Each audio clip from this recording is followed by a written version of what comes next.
But the surprise, the blooper that's messing up many marriages is very often this woman awakes to her need for identity beyond intimacy at about age 30. And this is a total surprise to a lot of men who figured, she's having babies and she's doing all the things I wanted her to do. Now suddenly she's got a life of her own that she's thinking about. And so the collapse of the marriages might have been avoided if they could have shared a vision. And every couple, I think, today has enough imagination to imagine what life could be like if both of us had our vision of ourselves as fulfilled persons contributing in the kingdom of God or in volunteer service or in a vocation. You're not suggesting that at 30 every woman ought to start looking for a career. Now, it's a good time, though, because it's an agenda that she's going to feel.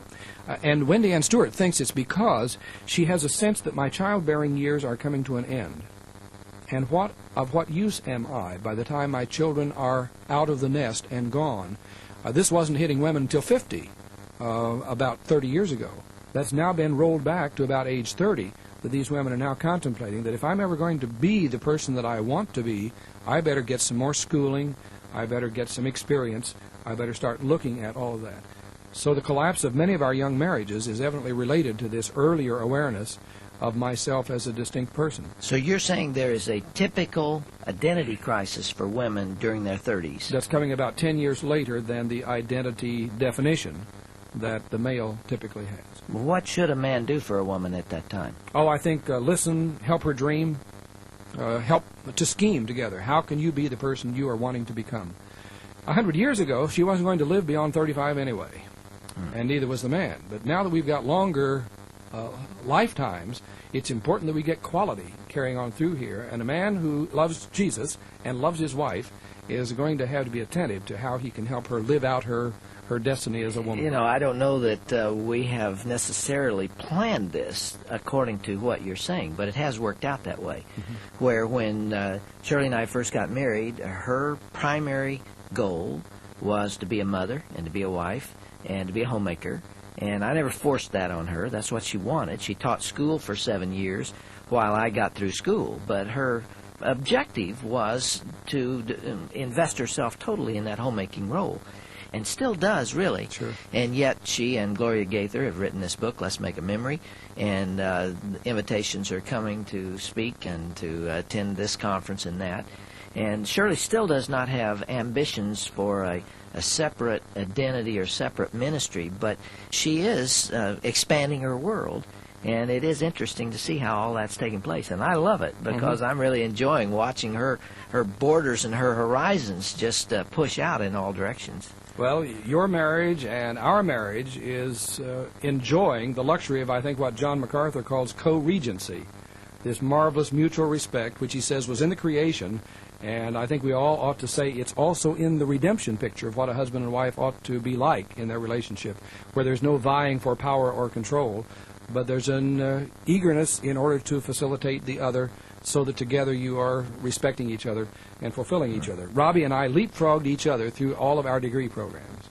We graduated a couple of years apart at college. We both got master's degrees, one after the other, and we've done our doctoral level work one after the other and jointly with each other, against the day that the future would belong to whatever our gifts were and whatever the call of God was on our lives. And it's a healthy thing to look at. Don, is it safe to say from your perspective in this guideline you're giving us that if the woman's horizons are allowed to expand at the appropriate time, that is, late 30s, perhaps early 40s, then the empty nest syndrome will not hit her as hard? Oh, yeah, I think it tends definitely not to hit as hard if she has a sense of who she is as a person beyond that first vocation of child-rearing and mothering, which is her first priority.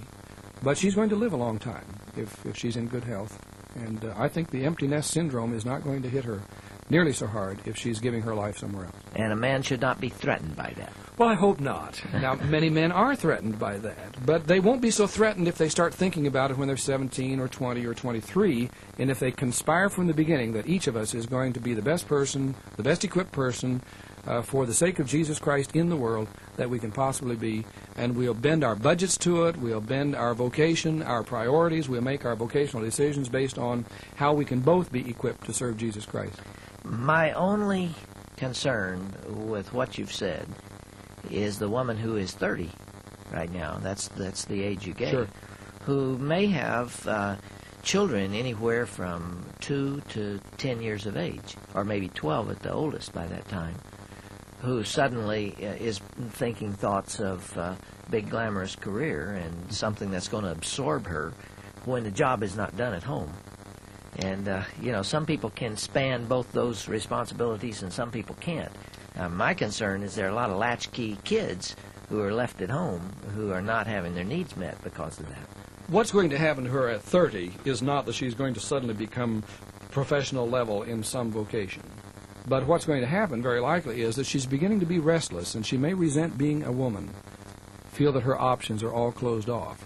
I think this is when the husband needs to help dream the dream with her, and look at a timetable, and look at when these kids are going to be the last one leaving for college, or when they're at a point that, you can start getting your education part-time while they're still in high school.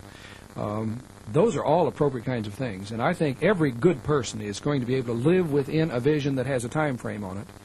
And at age 30, if she's feeling those things, it's appropriate to go ahead and start dreaming with her.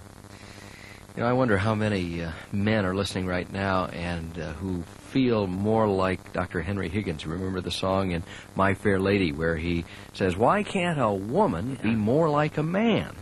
Well, if a woman was more like a man wouldn't be interested in the woman. This is the image of God again, the whole idea that there is something so magnificent in the full spectrum of our humanity that it couldn't all be packaged in one way. And it works better as two sides of a magnet.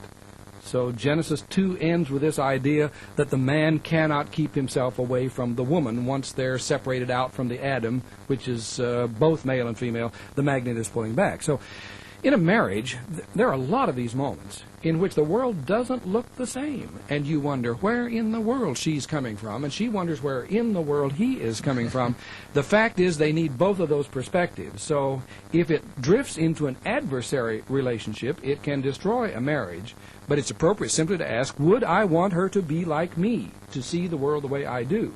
Now, an egomaniac would quickly say yes, but the fact is that it was that mystique in her which attracted him to her in the first place.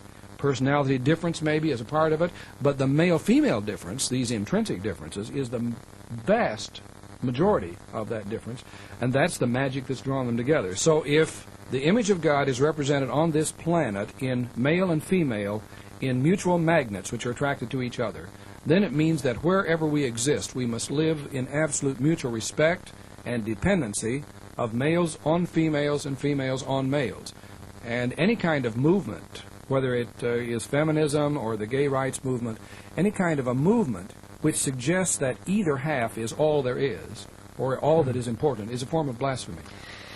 So I guess in some ways that kind of summarizes where we've been discussing sexuality and the psychobiology of behavior, the way the hormones influence the right brain, the left brain, is that there are two sexes, two unique identities, and that God created both and needs both, and that they work best in conjunction with one another, that men need to understand that women are different than they, and women need to understand how their husbands are different than they.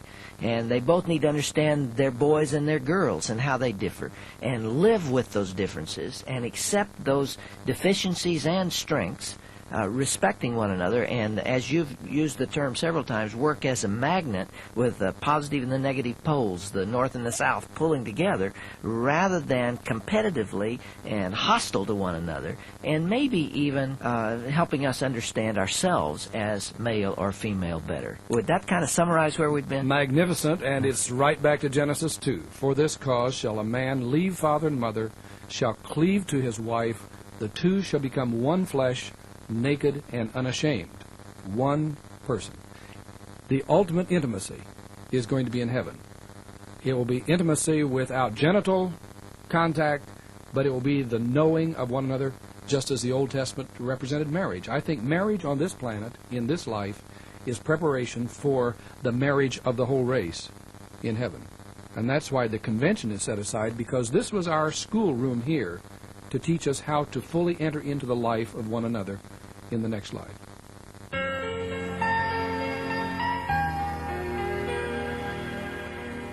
And with that, we come to the end of this informative discussion with Dr. Dobson and his guest, Dr. Donald Joy, as they discuss the psychological differences between men and women. If you have any questions or comments on this or any other topic, we encourage you to contact us. Also, as an additional resource to this subject, Dr. Dobson has written a booklet entitled A New Look at Masculinity and Femininity. In it, he discusses the changing social identity of males and females in today's society and points out the importance of marriage and family relationships as they relate to this topic. This pocket-sized publication is yours just for the asking when you write to us at Focus on the Family, Colorado Springs, Colorado, 80995, or in Canada, Box 9800, Vancouver, BC, V6B 4G3. And thank you for listening.